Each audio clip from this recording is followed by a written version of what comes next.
called segmentation. It's kind of a type of peristalsis.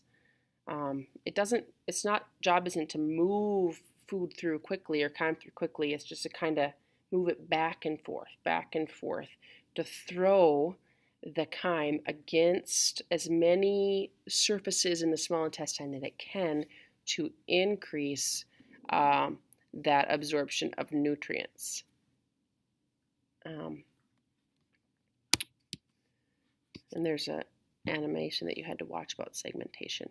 Also in the small intestine, if you were to open it up in a human, we see these plicae circularis, circular folds that really increase that surface area, or the amount of epithelia that comes in contact with your chyme, allowing better absorption of nutrients. On the surface of those circular folds, we have these tiny little finger-like extensions called villi. You can barely see it with the naked eye, and they're covered in simple columnar epithelia. Okay, we got mucus cells in there, and in the center of each of them, we have you can see blood vessels to absorb the nutrients. So the nutrients go into the blood, and there's different ways that it can facilitate diffusion, etc. Active transport is one of them. And then the green represents the lymphatic tissue. Now, think even smaller. On the surface of the villi, we have these microvilli, and they are definitely cannot see it with the naked eye. They're actually even so small that they're referred to as a broad term called the brush border. Their job is to increase surface area. So here's the small intestines. We have cells that secrete mucus called goblet cells, microvilli. They absorb nutrients. We also have secretion of hormones, and then we have lysozyme, which is digestive for carbohydrates, and some other enzymes as well in the intestines. Your intestines also secrete a juice, intestinal juice, that completes the digestive process, completes the digestion of proteins, carbohydrates, lipids, and actually starts and ends nucleic acid digestion. Trypsin, which leaves from pancreatic juice, is inactive until it hits enzymes in the intestinal juice.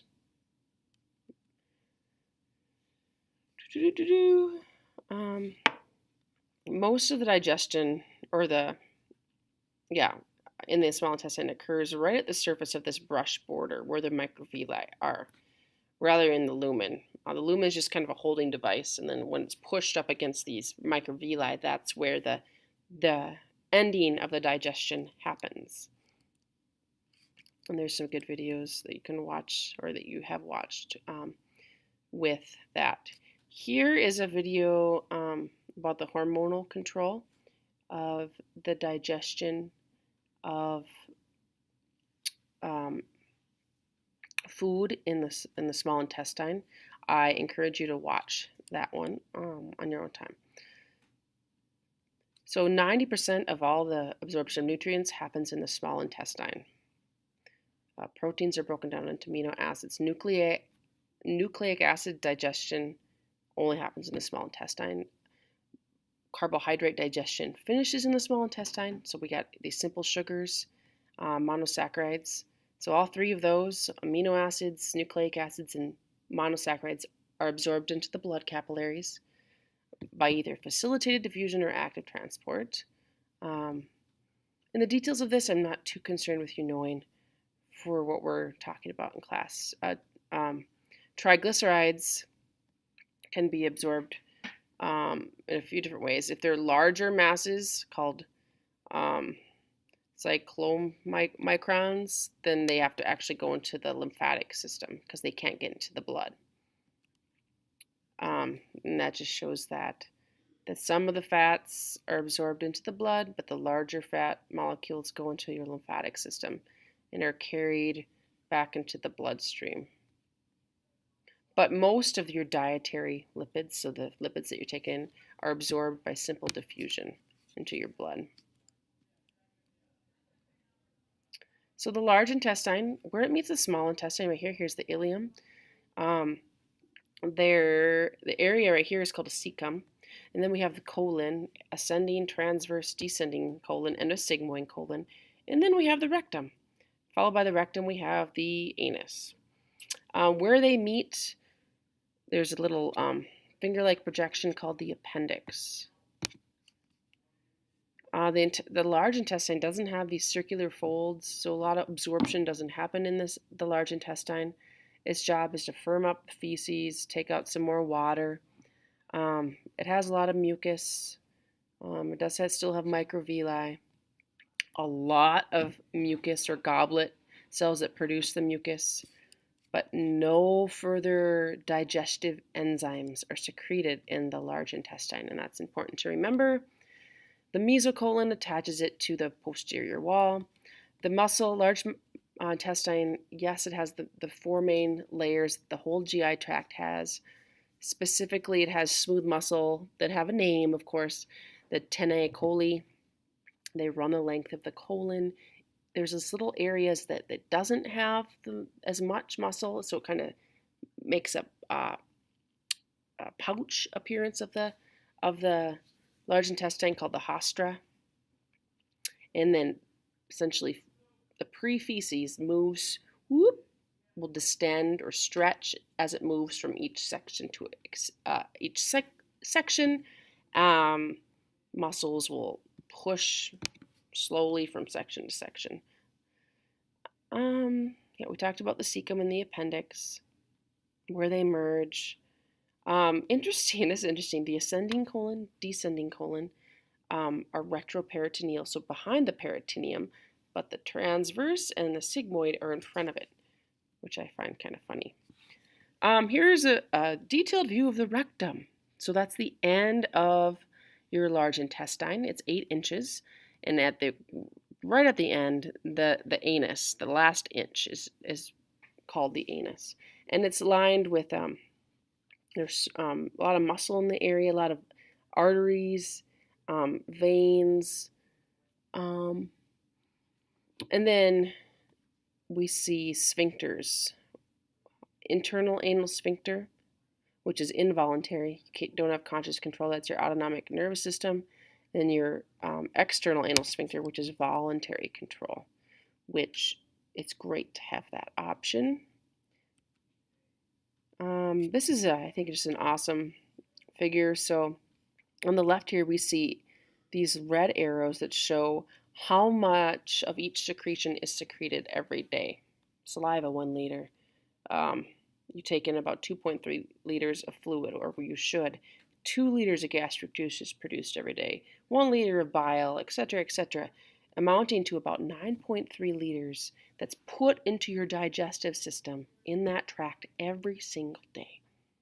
Now, we do not excrete in our feces that much liquid. I mean, you'd be spending all day on the toilet if that was the case. Most of it is absorbed in the small intestine, and then a little bit in the large intestine. And actually, the amount of fluid that's excreted in your feces is 0.1 liter, or 100 milliliters a day. So, speaking of feces, it has a little bit of water, but the rest of it is leftover, undigestible material. It also contains a large amount of bacteria that is present in the large intestine and mucus. The color of it comes from the bile, essentially the breakdown of the bilirubin. The odor is due to the action of the bacteria. Now, different foods can also impact the color of your feces. For example, beets can make it look red. Different health issues can be evident in the feces. The oily stools is an example of your bile not being released correctly. This is just talking about there's many different microorganisms that live in your intestines. Bacteria make up most of the flora or the microculture in your colon. And this is really gross. About 60% of your feces is bacteria.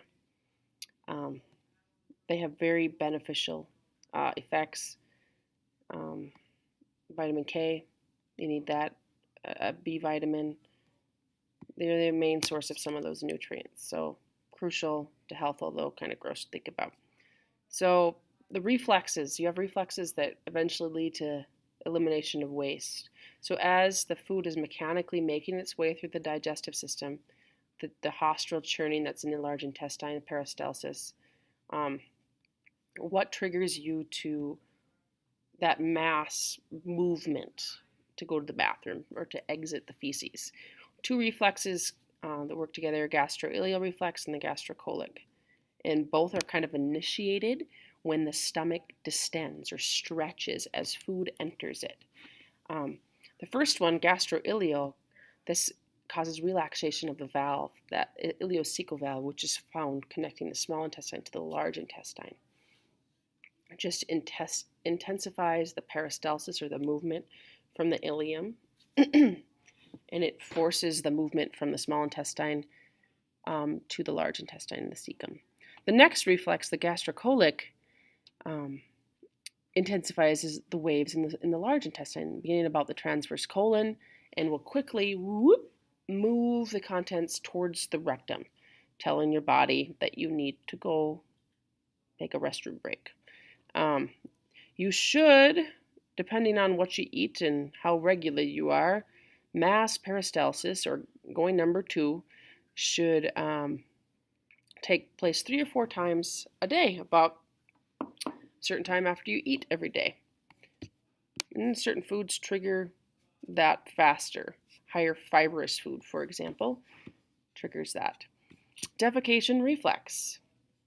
So as that rectum is filling up due to those other reflexes, stretch receptors are going to be triggered. So food in the stomach, mass peristalsis or movement, gets to the large intestine, then to the rectum. We got these receptors that respond to that stretching, rectum's filling up.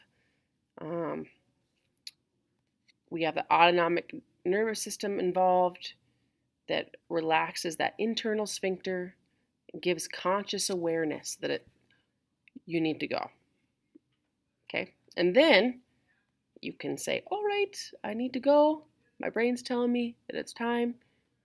But then you have some voluntary control of waiting until you're sitting on the toilet to actually go, which I'm so thankful for, and you should be as well.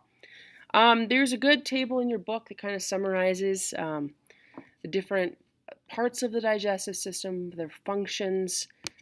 If you're struggling or if you want a good review, take a look at that. And in a nutshell, that's it.